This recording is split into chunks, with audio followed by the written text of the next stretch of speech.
Coordinates, datums, and projections. What are the difference, and how do we use them when we are making maps? So, the basis of this is a coordinate system. One that people are mostly familiar with are latitude and longitude. That's where we break out the globe into 360 degrees around, and then 90 degrees to the north and 90 degrees to the south. And you can see here in this diagram how that's basically how that works out, where you have from the center of the globe going up is giving you your degrees north or south, and from the prime meridian you're going east and west, and this is the north and south is off at the equator. So another one that you see very often is UTMs, and the way that UTMs work is it's a similar grid system, but instead of having the standard grid all the way around, is broken into square meters, and then broken into zones. So you can see you have zones here, 1 through 60. Once again, we're basing it off of 360 degrees. So, and then we have a north and a south on your grid as well. And so when you look at UTMs, you'll see that you have an east and a north number as well as a zone. And for example, if you look at this blown up picture of the US, you can see that Oregon is in zone 10. And then from there, you can see this square right here that encompasses most of Oregon. Within there, you have a 500,000 by 500,000 square meter area that there, and that you can then find your coordinates with. Now, what are datums? Well, because the globe isn't an actual sphere or an ellipsoid, for that matters, there's topological features to the globe that change it, that makes it so it's kind of this. If you think about a shape, like if you were to crumple up a ball of paper, roughly you have some topology there. To correct that grid, you actually need some on-the-ground surveying. And so the original idea for these, and there's a few datums that go back quite a ways, but one that you see quite often is the North American datum 1927, or it's shortened to NAD 27. And what they did is they went out and they started in the Midwest, and that was their point zero.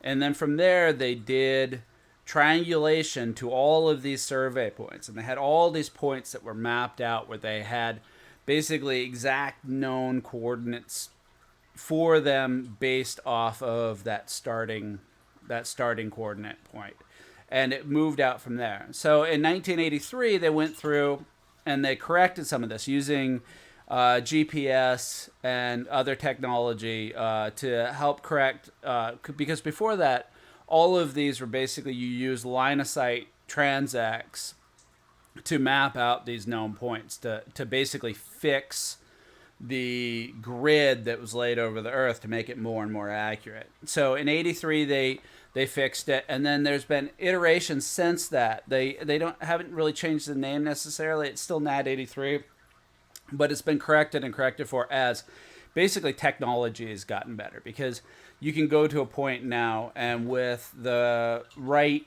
GPS equipment, you can get sub-centimeter locations for these points. So by doing that, we can correct for these grids so they become more and more accurate.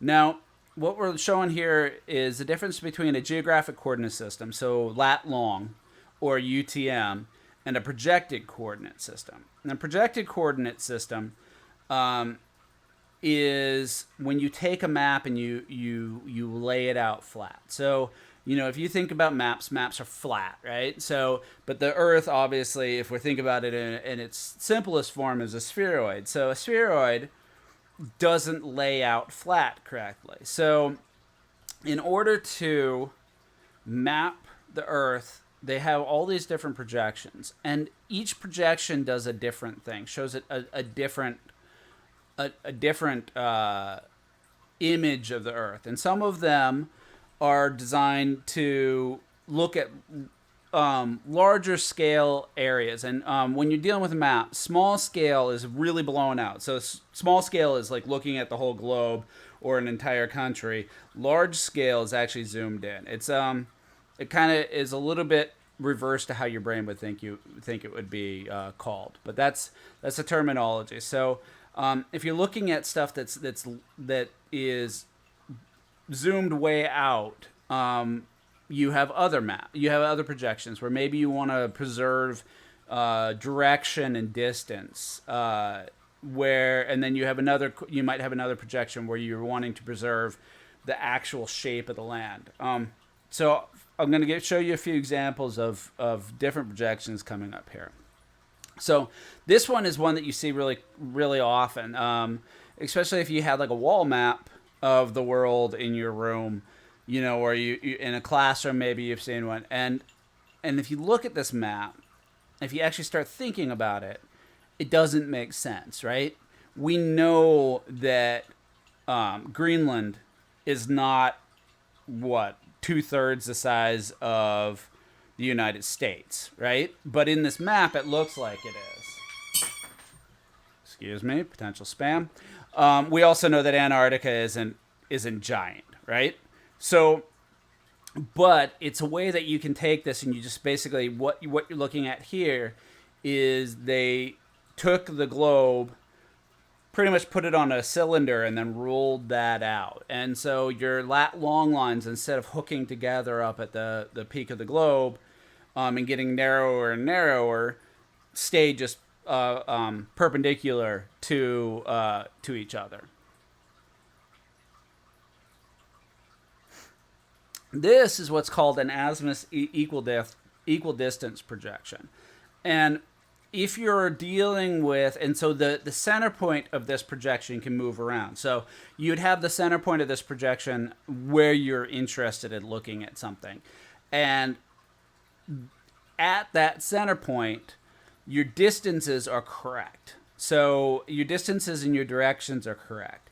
So the further and further you get away from that center point, your distances and directions kind of start to go off.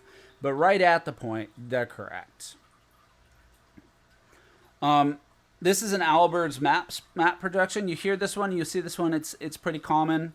Once again, it is also one that it preserves kind of zoomed out shape to a certain degree. So like you can, and they split it along the prime meridian and then along the equator, and they fold out basically half the Earth and half the Earth.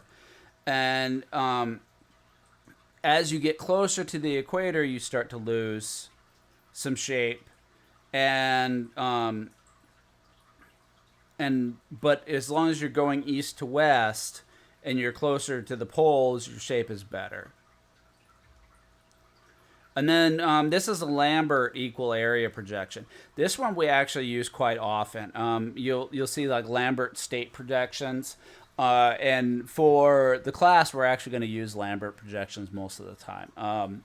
They're a really good, localized, very accurate projection. So when you're looking at your map for a smaller area, for large scale, they're accurate. So you could look at, say, a map of Oregon, and for the most part, any spot on that map of Oregon, the distance and direction to it from any other is going to be relatively accurate. So those are some of the common projections. That is coordinate systems, and that is how datums are used. So we'll use all of this when we're setting up maps. I just wanted to give you guys a basic introduction of exactly what I was talking about when I said, when you're not in the right projection, or if you're not using the correct datum. And ARC is really good at correcting for things like different datums, but it's still just a best practice to have all of your information in the same datum. That way, all of your points are corrected for each other. So when you're taking measurements or when you're mapping things, everything lines up the same way every time.